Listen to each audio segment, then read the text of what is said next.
Hi, I'm Peter. And I'm Will. And you're watching Anderson Jazz Jams. Episode number 10.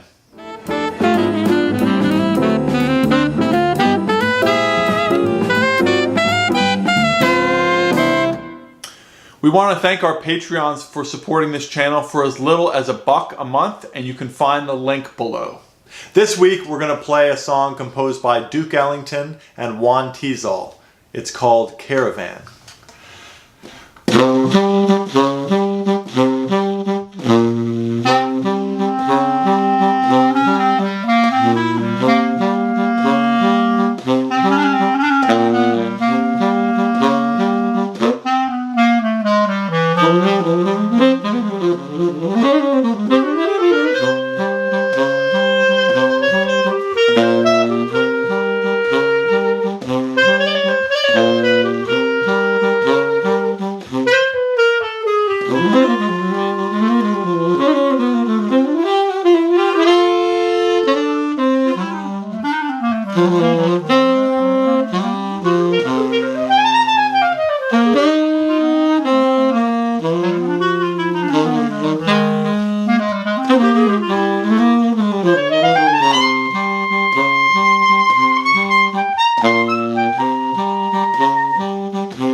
This week on Technique Tips, we're going to talk about keeping your fingers close to the instrument. If you have difficulty playing fast tempos, it might be because you're not keeping your fingers right on the pearls. I recommend when you're playing saxophone, curling your fingers a bit and trying to play with just barely moving your fingers. You don't want to move them farther than you have to. And you're lifting your hand up like this. It really takes a lot of time for your hand to get back on the horn. It'll also allow you to be much lighter with your fingers, and you won't have to use as much pressure on the keys, which is really important for staying relaxed. You should hardly even notice my fingers moving.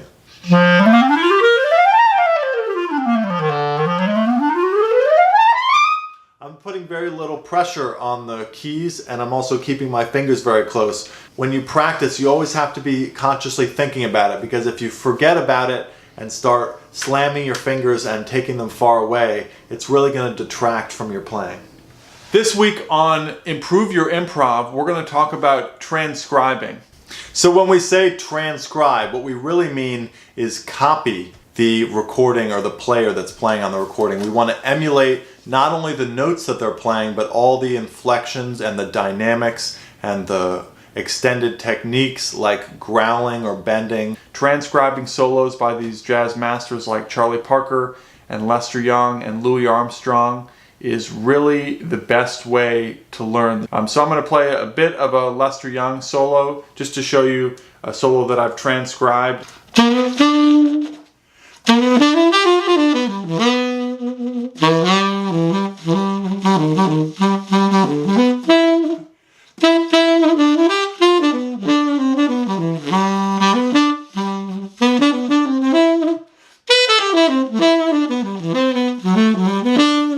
I've really tried to get the inflections that Lester Young, if I can get a little bit of the essence of what he's doing and bring it into my own individual sound. A solo on the clarinet that I transcribed. It's called Blue Horizon by the great clarinetist Sidney Bechet.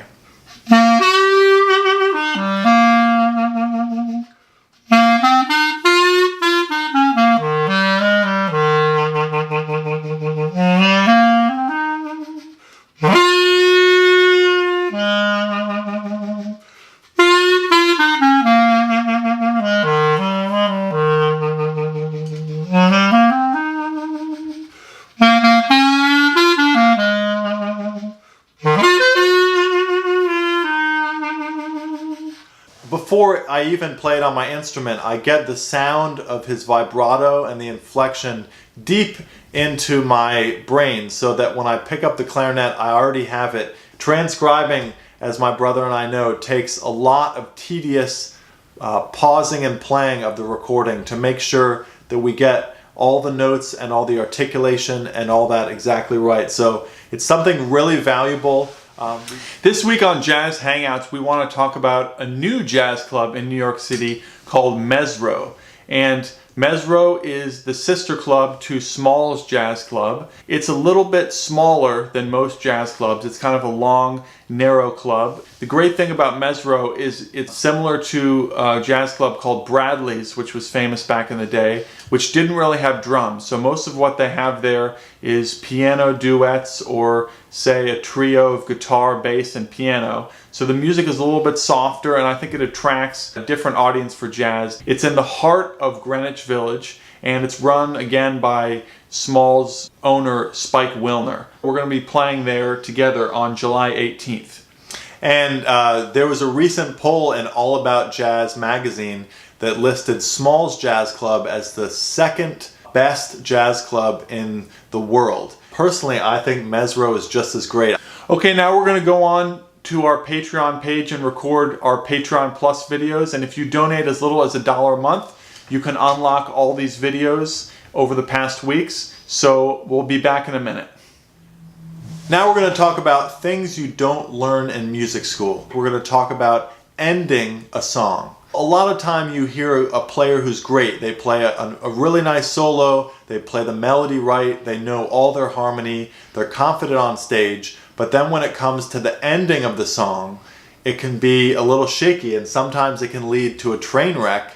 I think first and foremost, it's really important to look at the musicians or give some type of clear signal that the song is going to end. Who's ever playing the melody is in charge, and everyone else in the band has to listen to them to see where they're going. Are they going to take it straight out and end right away? Is it going to be a short or long ending? Or are they potentially going to tag the ending? Maybe mention to the rest of the musicians, okay, when we play Night and Day, we're going to take it straight out, or we're going to loop the ending 3 times, just so they have a little bit of heads up. Don't be even afraid sometimes to yell something out. Like, if it's getting close, you can say, "Here we go!" This week on Lick of the Week, we're going to play a lick that was part of Oliver Nelson's Patterns for Jazz book.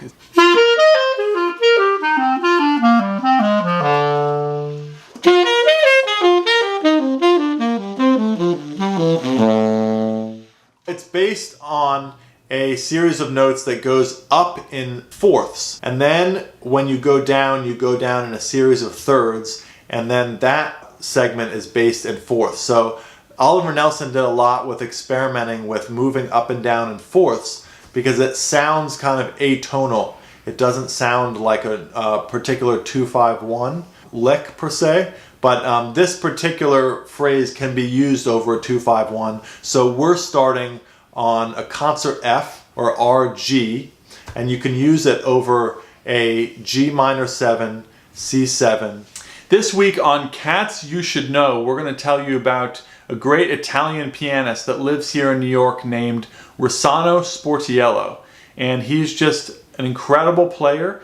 My brother and I are playing with him this August as part of our Songbook Summit show at Symphony Space. And he's a great musician. He knows hundreds of jazz songs. He's really well versed in a wide history of jazz, early players like Jelly Roll Morton and Teddy Wilson. And then he knows all the way up through modern bebop pianists like Barry Harris and Bud Powell. So he's got a really wide palette. This August, we're going to be doing a tribute to Louis Armstrong, and so Rossano is the perfect guy to be playing all these great songs by Louis Armstrong, so we're excited. So check out Rossano. Please send us a video of you playing in landscape mode. We'd love to feature it on the channel. We also want to encourage you to subscribe, click the notification bell, or perhaps give us a thumbs up or a comment below. We really want to keep this going by doing Anderson Jazz Jams every Monday, as well as more videos. We had one last week about our trip to the Ronald McDonald House in Miami, and we plan on making more feature videos about different places that we're going to on our various tours. And we want to thank especially all of our Patreons for contributing. We really want to thank you for watching Anderson Jazz Jams. See you next week.